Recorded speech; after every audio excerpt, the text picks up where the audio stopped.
Hi, everybody. I'm Barry Kostrinsky. Welcome to Artist Talk. This is where I sort of bring together artists, and we have one artist present.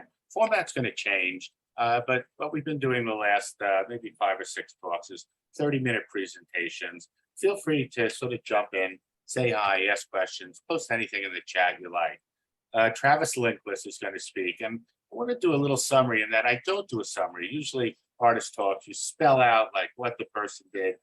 I like that the only label I give people who speak here is artist. And we are artists coming together. And whether you have this exhibition or this painting history behind you, I think we speak as artists as one.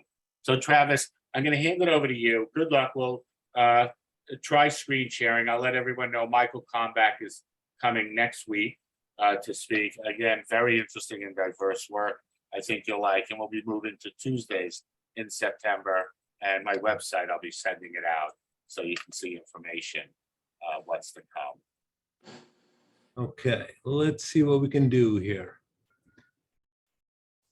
Ooh, it's actually worked. Travis, I had money against that working. I just want to let you know.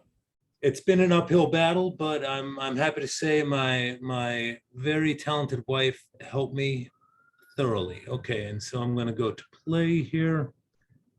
I'm gonna go slideshow. And can everybody see that? Excellent. Excellent. Wonderful. So I am a practicing artist for over 30 years now. This is actually the beach that I grew up on. I grew up in Massachusetts on Cape Cod. And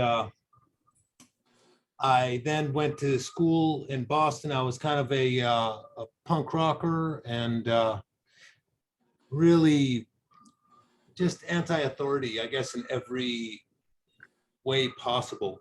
And so I got really interested in conspiracy theory.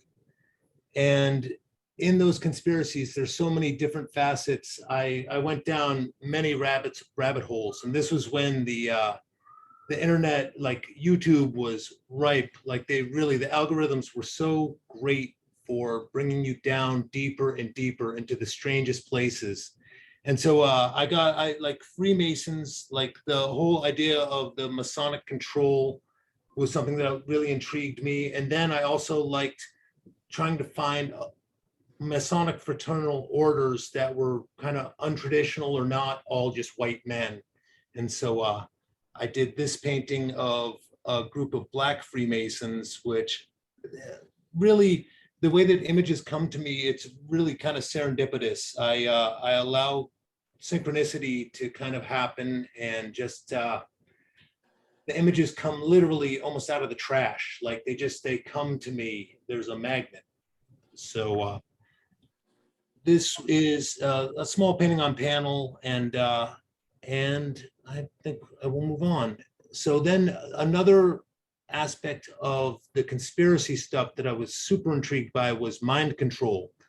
And so that brought me into the idea of MK Ultra, which was basically like a Nazi/CIA project for using trauma-based mind control. And Candy Jones was one of the most, she was a mind control victim, and then she was really outspoken against it. And she's actually still around, and I've heard her on a podcast not too long ago. But she was supposedly, like, via her story, like the George Bush Sr. really did terrible things to her, as did like Bob Hope, and just très bizarre. And so that led me to Travis, let me ask you, the last image, the book that you're working on, the pages. Yes. How does that content relate to the image? Does it have thematic, or are you strictly grabbing book and putting it on? It is a kind of a combination of the two. That this is once again a book that I found in the rubbish, and it was Catcher in the Rye. Well, and Catcher in the Rye is kind of a notorious book about mind control, like Saran was supposedly quoting Catcher in the Rye before he did his evil business. And so but it really is kind of all very intuitive and just kind of allowing things to connect themselves. Well, I do like seeing you work on books because I've thought of that recently. And it's, a lot of times you think as an artist of something, you don't achieve it for 3 years, 5 years, or even engage it, but I will. And you then put the effort into the books that you work on, and not just using, like Tim Rollins worked with books and great importance, but not just using pages. I was playing with the idea of the book actually being able to open like a book. And so you're painting it, but the painting that's kinetic, that's almost movable. Just had to mention it because I'm impressed with the materials I see. Oh, thank you very much. Thank you very much. So this is Manly P. Hall, and he was like a 33-degree Mason, but he also, he did a lot of esoteric writing, and really was, he really has dove deeper into the secret teachings more than like I don't think that there's really anyone else that compares to him. And I bought a book of his. It was the most money I've ever spent on a book when I was doing a show in Utah. I was in Mormonville, which is just a weird place anyways. And it was in Salt Lake. And I bought this book called The Secret Teachings of All the Ages. And I feel like if I could actually get through it, I've tried reading it I probably a dozen times. And I feel like if I could get through it and comprehend it, I would probably completely change my whole reality. But it's very dense and really very confusing. So, and there's also quite a bit of like what I feel like is darkness involved with it as well. I think somebody has sirens in their background if they could mute. Oh, there it goes.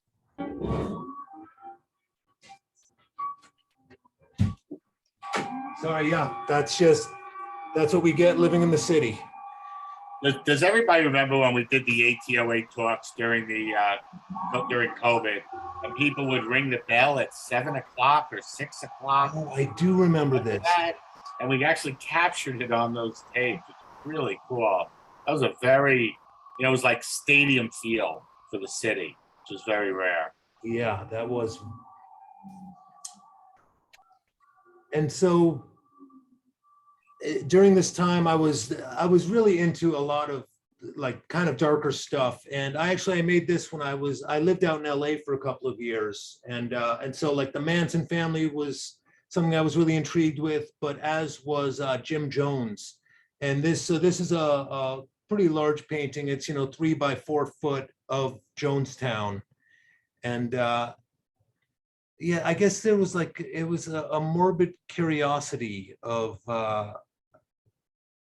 just how sinister people could be. But then as I began to dive deeper, there was also theories that the CIA had funded him and that it was a social control experiment that went horribly wrong, which kind of blew my mind that it could be orchestrated and not just like I much prefer the idea of a lunatic going off the deep end as opposed to it being an actual construct, and then that the people were so expendable. So I applied for a grant because I really wanted to go down to Ghana and see Jonestown for myself, but alas, the grant did not happen. Can I ask you what is the mixed media? What are the mediums that you are using? I'd be happy to. All right, so this is on panel. It has acrylic, latex, shellac, spray paint, pencil, crayon, probably oil pastel, and probably oil paint as well and oil bar. So it's a pretty exhausting list. I find it's easier, but I'm happy to kind of break down any of those technically if you are interested. But Yeah, well, that is really mixed media. yeah, it is. You're honoring the name mixed media with that. Yeah, it's about as mixed media as you can get. So, and then this is a portrait of Jim Jones that I did. And this is actually, instead of saying mixed media, it could probably just be acrylic and latex on panel. But I feel like there are so many elements that come together in these things that I just call them mixed media.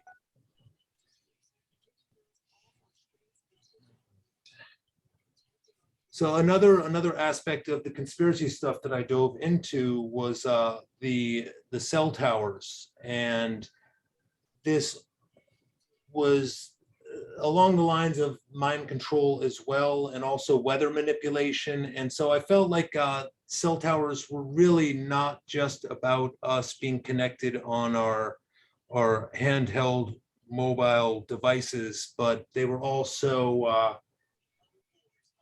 using these frequencies and vibrations to kind of manipulate the world around. And so, but then I tried to do it with a sense of humor. So it's a cell tower sandwich.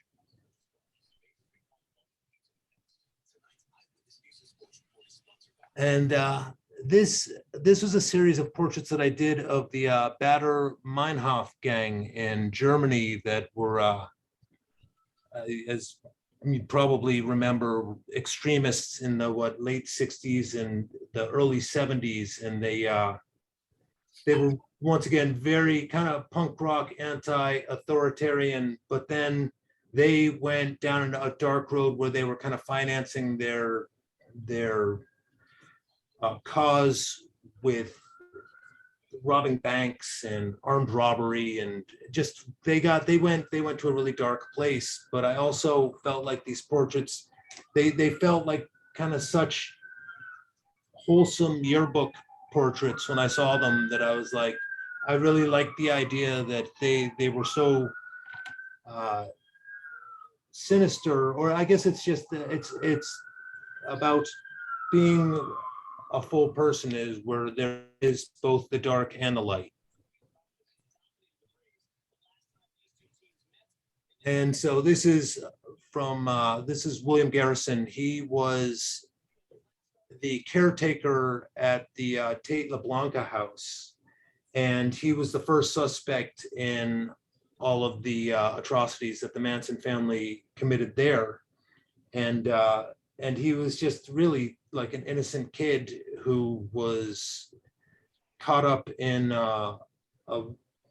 just a terrible thing. And so that darkness was something that I was drawn to. But then I also kind of liked the idea that when you look at this painting, you wouldn't really know that. And up on his head, it says, "Hey kids, I'm sorry." So I guess it's once again trying to play the humor element. So I guess my question is, what is drawing you to this kind of theme? That's a fair question, and it really was, I guess, about my algorithms and just the rabbit holes that I was going down. And then when I would see something that would strike me, I would save it and then try and figure a way to put it into my work. And I wish I had a clear answer for myself, because I mean, when I was younger, I remember reading about serial killers and being really like interested in that. And I have not a violent bone in my body, and I guess it's trying to understand what would make people do such things. And so William in Exile is another rabbit hole that I went down. There's so many. was, Travis, I will have to say, you know, in the last image and in this, Janet Lash, your work came to mind. The way your images is breaking up into little forms it's not unlike, it's very different, but it's not unlike Jenna's sort of pixelation that she does on her money works and that she does, just came to mind. Yeah, interesting. I was just thinking that with this one anyway. But yeah, but a whole different thematic focus.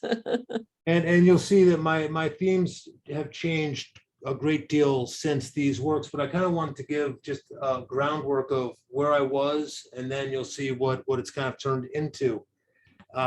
So this is this rabbit hole was fueled by David Icke, who I don't know if you've heard of him, but he is one of the more interesting conspiracy theorists out there, and he's the reptilian shapeshifter and the royal bloodlines and the like controlling lizard people. It's like it's really entertaining stuff. And so as I was learning about that, I was also like someone gave me a number of books dealing with like King William. He was the one who he married the American what was her name, but he what do you call it when you give up the throne?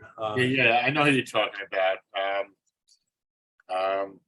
Abdicated the throne. His brother took over. It's in that movie where the brother had the speech impediment, became the great king during World War II. But yeah, that's a great film and it's a great story. Yeah, he went for Samson, was her name. Exactly. American who had experience, as they'd say. Indeed. Who knew Americans had experience back then?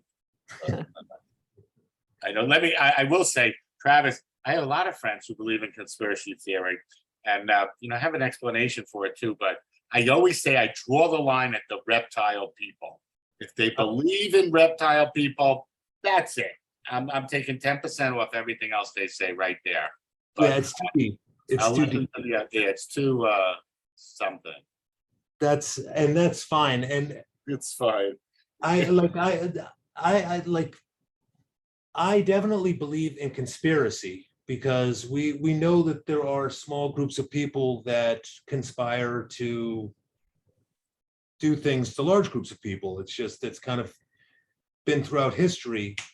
And I guess I'm fascinated with just how deep and strange those things can get. And so David Icke, he also, I think that there'll be all right, so David Icke, this is a painting where everything kind of changed for me, and this is when I went back to grad school. So I had my first son in 2012, and so I really kind of stopped making work for quite a while because I was, you know, trying to make enough money and all that stuff that we do. And so then I decided to go back to grad school, and my professor, my goodness, my mind, he was looking at this painting, which was just an underpainting, because all of my paintings start with these abstract gestures and like really kind of simple compositions. And he basically looked at it. His name is Craig Drennan, Anthony Craig Drennan.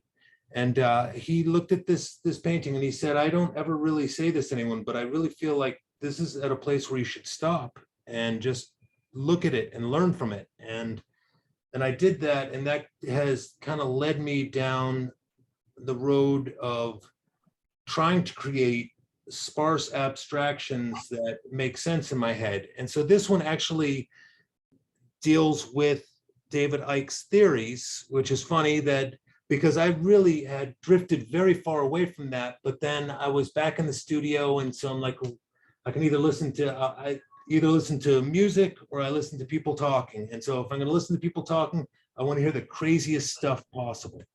And so this was about these part human middlemen and using humans as their food source. But then I feel like you wouldn't really ever know that unless you were to find me and find out this story that's what it's about. It's just, for me, it's just an abstraction that I'm really pleased with. I've been hungry for humans recently. Me too. You grow a taste. You know, I would say what I learned is that there's a tendency in the human brain to make order of things. So it'll feed conspiracy theorists because we're presented with so many things we can't put together and make sense of. So the brain is naturally going to try and associate. And it's not going to associate things that make sense. So it's going to put you a package together. Then you're happy and you go on. And people do that. It's fascinating how they sort of miss it. What I see you doing is you're intrigued by all these little micro things that people are doing that are at the top of the culture. They're sort of in our face. It's Kennedy being shot. It's it's mass killings at Jim Jones, and it's high level.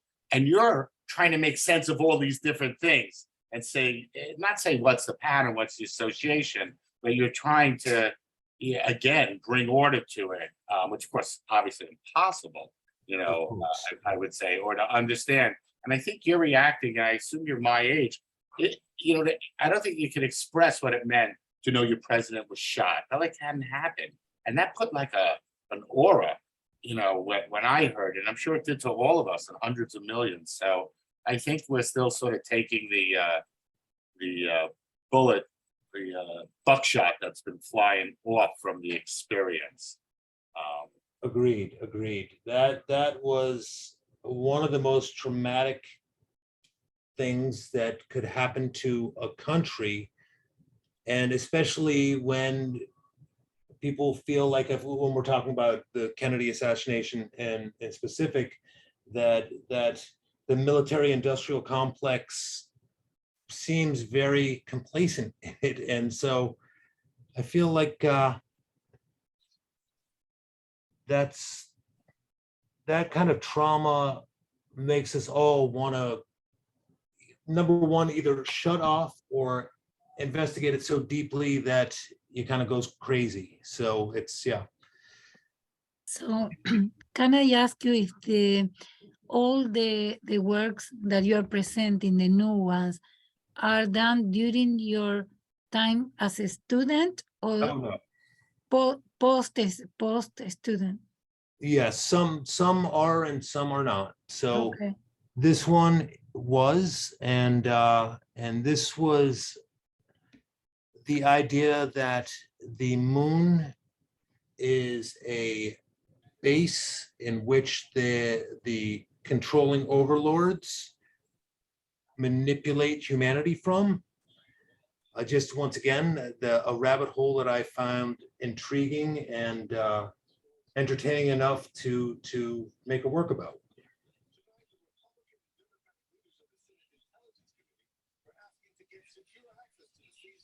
So Feel Right is now getting a little bit more lighthearted, I'm happy to say. And this is, I would take the raw canvas and prime it with just rabbit skin glue, and then try and make as few gestures as possible to make a piece that made sense in my head. It was a truly ambiguous criteria to try and figure that stuff out, what it was that made a successful piece, but this one always kind of made me happy, and it kind of relates to I think 80s synth pop. This kind of piece is great because you can relate to anything. You've hinted at form, you've hinted at object, you're working in space, you got the black and white going, you got the drip. You're an interesting mix of a minimalist, an expressionist, and a conceptualist.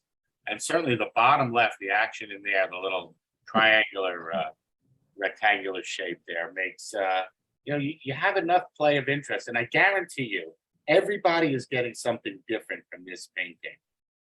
Well, it makes me happy too, so. Excellent. And so, just like we did, a lot of pieces also that I made were based on things that my mom would say to me. before she passed away, God rest her soul. And I have a number of works, but I included this one because this one's just like we did. She was watching me with my kids and how I was interacting with them and saying how I was raising my kids just like she and my father did. And I thought to myself, really couldn't be any further from the truth. Because my father used to put me into the trunk and go bar hopping, and just times have changed so much that I think that my relationship with my children is a very different beast. But another thing that she would say is put your hat on. And so this is about mom, dear old mom. So Travis, I was going to ask you because sometimes you see certain content, and what's her name? Jill brought it up because it's one thing to see content, it's another thing to choose to engage content.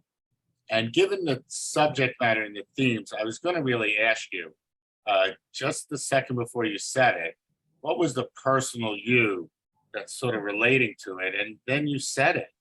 And you ran over it. Your father put you in the trunk of your car when he went bar hopping when you were 10. Yeah, 10. That sounds about right. Yeah. That's artists often share very deep moments when we have groups like this. And in ways your art is fed by that, is still working that out. Like you said, you went lighter. There's certain things I don't think we're exposed to experience, as we discussed, a president being shot or seeing death in itself. But you had an experience at a young age that very hard. Yeah. Well, I mean, I believe that trauma is one of those things that we unravel for years and years afterwards, right? So Yes, I think so. So now moving on, this series, I went and shot a number of pictures of the beach that I grew up on, and about now it's been about 4 years. Right before my mom passed away, they decided to sell the house. And so these pieces are at once kind of like a cathartic dealing with that loss, but they're also like, it was such a beautiful place to grow up. And it just, I feel a sadness that my children will never get to experience it with the intimacy that I did, but that's so it goes, right? So you'd think it would be nice is also about kind of that undercurrent of trauma that family often has. And so this is my undercurrent. So that's another one of that same series. And so another thing that I was doing is I had a friend who was able to make me these large prints. And so it just made sense to make as many as possible and to paint on top of them. And I was trying to challenge myself also in the palette that I was using, because using this kind of neon pink was something that my younger self would have never kind of allowed. And so I like to try and find those walls and then force myself to push up against them and try and break through them.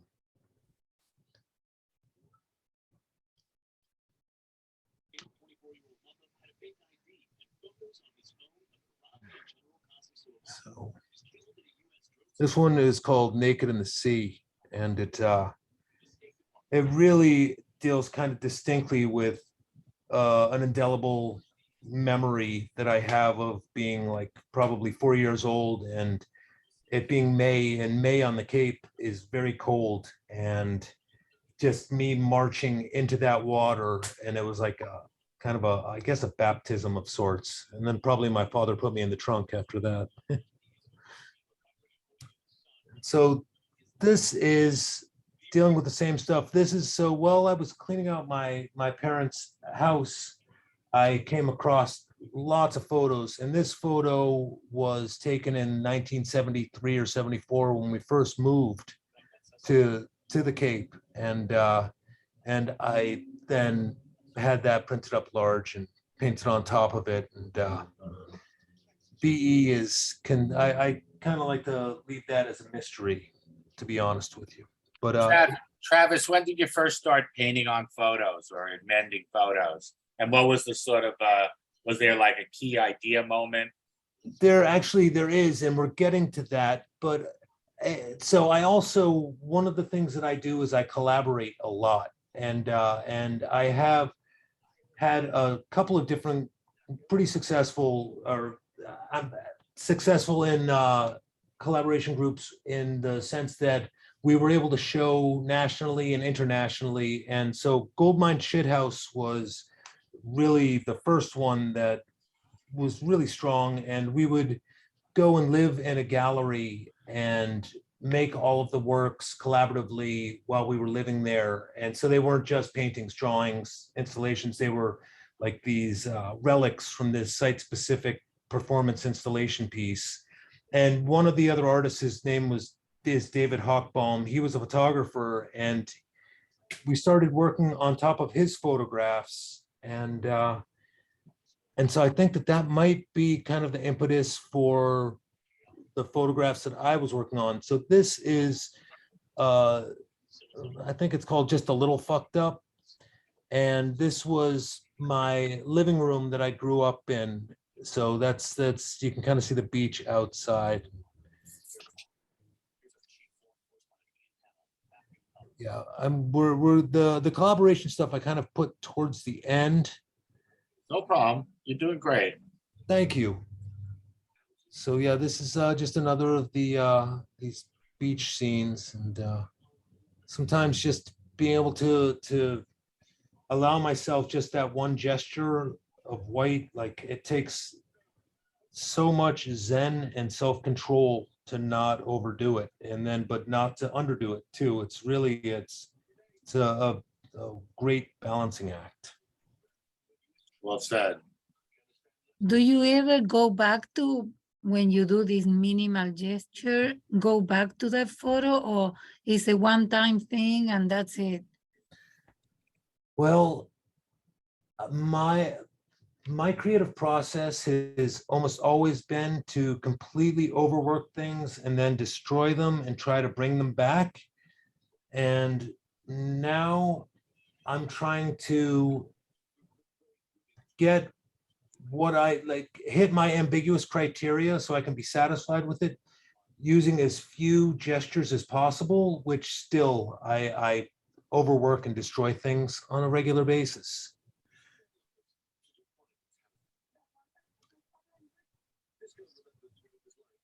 And I'm going to just kind of skip through these. This is a series of little stuff that, once again, they came from a book. And the book was about Nantucket, which I've never spent any time on Nantucket, but it really reminded me of the town that I grew up in and of people that so Big Dan was a family friend that had a blacksmith shop. And like, I just have fond memories. So.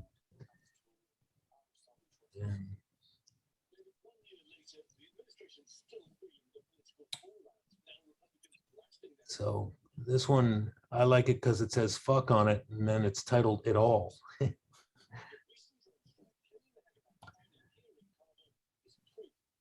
So, all right, I'm going to actually get to, this is a very recent painting, or I mean last year, but it's one of the new ones. And How They Go is kind of a homage to Bukowski, who had also a kind of profound impact on me. And it's how they go, and he's talking about how all of his heroes, they down they go one by one. So, oh, sadness. All right, so here's some of the collaborations, and this is early stuff, 2004, and Colin Burns, David Hochbaum, and I made up the Goldmine Shithouse, but the Goldmine Shithouse started off in my studio, and we would invite writers and photographers and other artists. And during that time, we collaborated. Before we just became the three of us, we collaborated with probably 20 or 30 different people on these Saturday night jaunts, which was really lovely.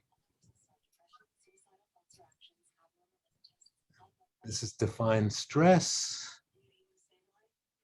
And then here's one of the photo pieces that I was speaking about. And it's I mean, for a photograph, it's very large. And so then that was adhered to a panel and then painted on top.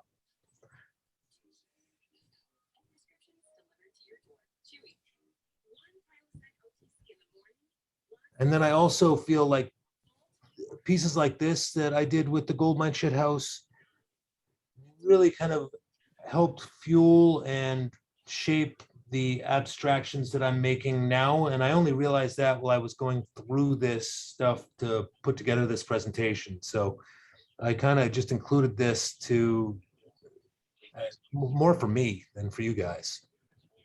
Can I ask a quick question? Please. How many people collaborated on this particular piece? There's three of us. And so, and in there, it's paint on panel, and then there's silk screen, it's acrylic, there's oil, there's spray paint. It's a while ago, so I would actually have to look at the surface to really be able to tell you everything. Thank you. Of course. And so then I've also been collaborating with another friend, Jason Douglas Griffin. And we did this show back in 2008, but we've recently hooked back up. So I'll show you a few of our earlier drawings, which kind of deal with a lot of humor and I guess human awkwardness. But so here's Call Waiting, which I always love a colorist on Call Waiting. And Let's Talk. And yeah, Jason has actually, he just did a collaboration with Jason Reynolds, the writer. They've been friends for a long time, and so he's been doing very well for himself.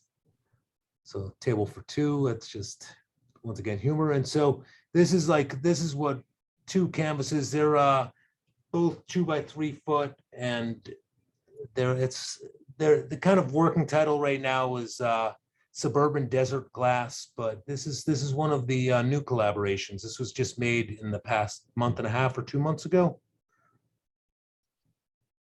You know, when we had Melody Provenzano speak, she talked about doing collaborations and in a different way, but she was using artist work and then, let's say, painting it and amending it. But you hit something here, especially in that other piece that Audrey responded to. When you collaborate, there's definitely a formula. We always think of us on our own. It makes you think. Yeah, there's something really liberating about collaborating, and also there's a couple of things that happen when they're successful. Is you have a complete loss of preciousness, and it's so long as you're in tune with your collaborators. And you know that just making the best work possible is the intention. There's never a problem with like something being wiped out or destroyed or so there's that. Here's just a kind of nice little piece. Drop Mad Science. You got the streets talking there.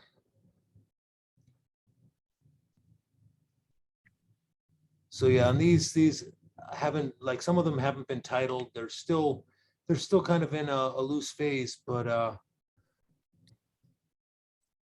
really pretty happy with the direction of this stuff. And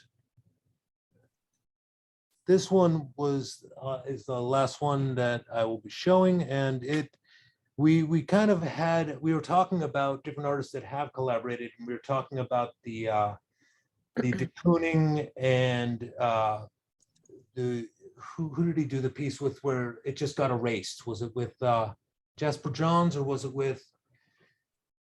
Was it Rauschenberg? I think it was Rauschenberg, yes. And so the piece was just the erasure. And so as he drew those hands, I was trying to destroy them. And And he made him pick out a good piece too. He had to pick a piece that he liked. yes. Well, I guess this isn't quite as mean-spirited as that.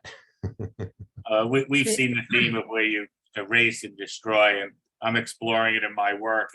It's sort of that act of realizing it's wrong, trying to correct. And I think that intention becomes an interesting object. As I see, it works a lot. It's a very strong technique or approach to art making. Sort of I want to yes. just want to say that that piece called Mind Control, it's a perfect cover for a book. It's just so minimal and so well done. I mean, those eyes with the spiral. I mean, it's a very powerful piece. Thank you. Actually, I have had a number of my solo pieces and my collaborative pieces be used for album covers and book covers, both. So I guess I would like to know, like, what's driven you to destroy pieces?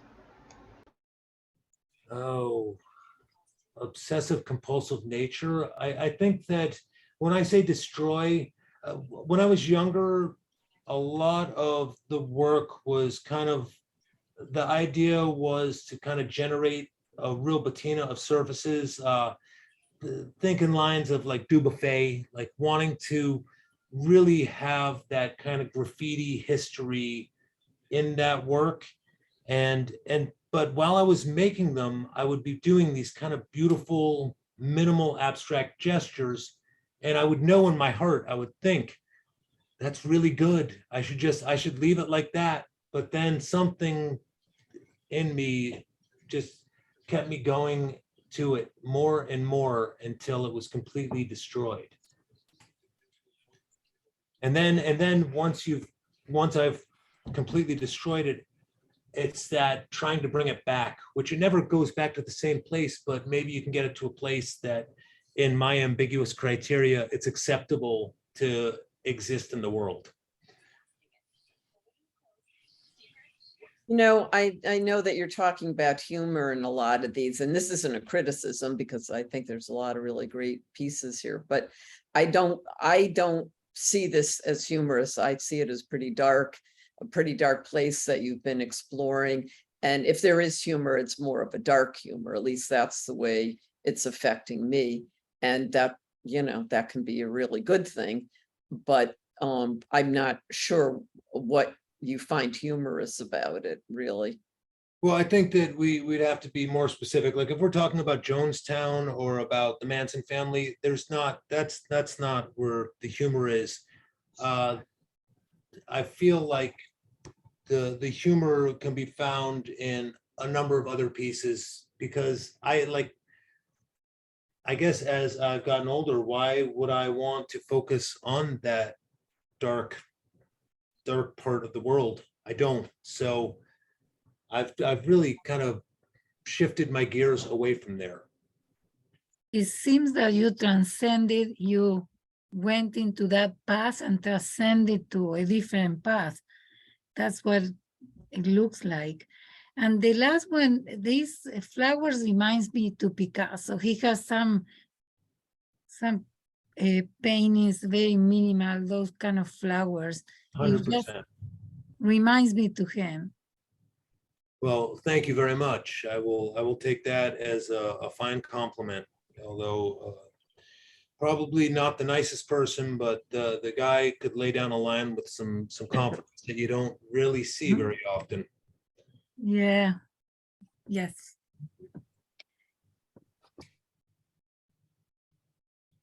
So yeah, there's Finn. That's the name of my first son, but it also is the end of that presentation. There we go. Good. Very good. Thank you. Very nice, Travis. And thank you, everybody who participated in questions. It really opened it up. And Travis, for your honesty. And you're a thinker. You're a thinker, and you hit some things that I struggle with. When do you stop painting? When does that extra stroke, even if it's good, it's blocking something? There's a balance. Whether it's an asymmetry or a negative space, positive space play, and it is very hard to know. I was thinking of an analogy. It's like it's easy to know when to buy in the stock market. It's hard to know when to sell. That's a crazy analogy, but it's that idea. It's easy to add on good strokes, but when is it? And part of the problem is if you're constructing a painting, each stroke and application, at least the way I do it, is meant to be a balanced form. It's not like you need the others to do it. So it depends on your approach. Other artists start in the top left, go to the bottom right. They have a plan. I don't. I have a sort of first plan. You watch and then you react, and that plan is very minimal with me in terms of color, brushstroke, movement. So and you, at the best, some of your works reminded me of Japanese turn of the century work. We have those blues, and you sort of look at the canvas and you go up and up and up. You're on a flat space, but you're almost like pachinkoing up or something. They have great three-dimensional play on a two-dimensional surface. And when you did the work with other people and had the blue stripes across, it set up that multi-sky level. I know it sounds like a stretch, but visually, it's a very similar game that artists are playing in. Even their culture could be so different at the time, but they only have line and color. Maybe they have blood, maybe homunculus or something, but in general, it's going to be the same tools we're playing. I got to ask you, Travis, what's your art history background? It seems like it's deep and wide from looking at the work. Yeah, I went to the School of the Museum of Fine Arts, and there I am definitely a student of art history, and I guess we all kind of choose where we want to focus that energy, and mine, it started really with the Expressionists, and then that led to pop, and then neo-pop, and then neo-expressionism. Like all of that stuff was kind of what fueled my fire. But then it's funny, because I did a show out in Berlin and expected to love Berlin. All of my favorite artists are from Berlin. It was so dark, and there was such a palatable death vibe out there that it kind of freaked me out. And I was like, it's great because it really makes me question all of those things that we just kind of assume when we look at things. We have these kind of assumptions about what they really are, and then it put a much more human spin on it to understand it. So yes, art history, art is one of those things that when it is sublime, it really changes the way that you feel about the world, and that is kind of a unique, rare thing. So I'm a student. It's kind of interesting because, I do photography, and years ago, I would print prints, and I wouldn't throw them away, but I would hold on to them. And then years later, I would return to them, and I'm like, wow, why did I reject this? This is actually really more compelling to me now, 20 years later, than it was earlier. And for whatever the reasons were, I rejected them, and it was no good. It sounds like you are dealing with an ambiguous criteria as well.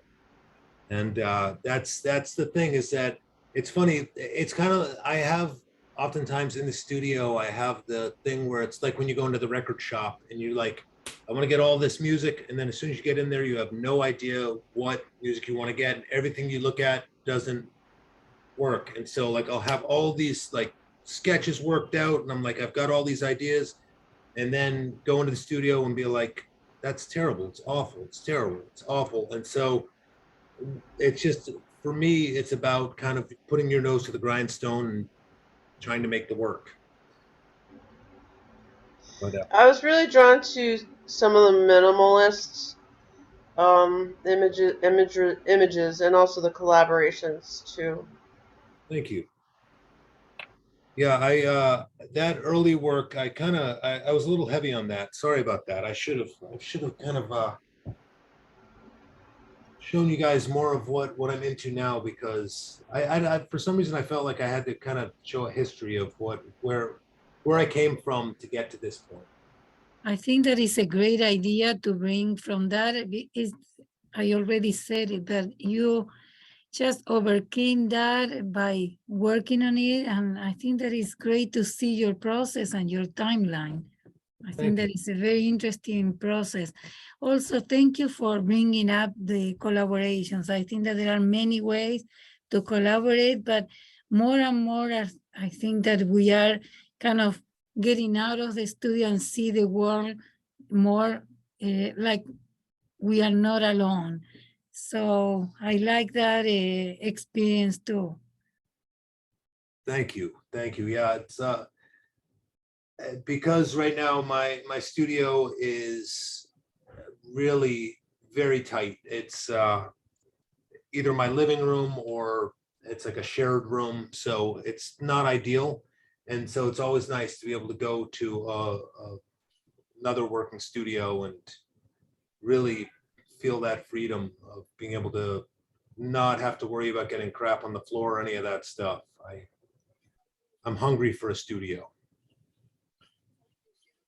Thank you, Travis. I want to read a couple of comments.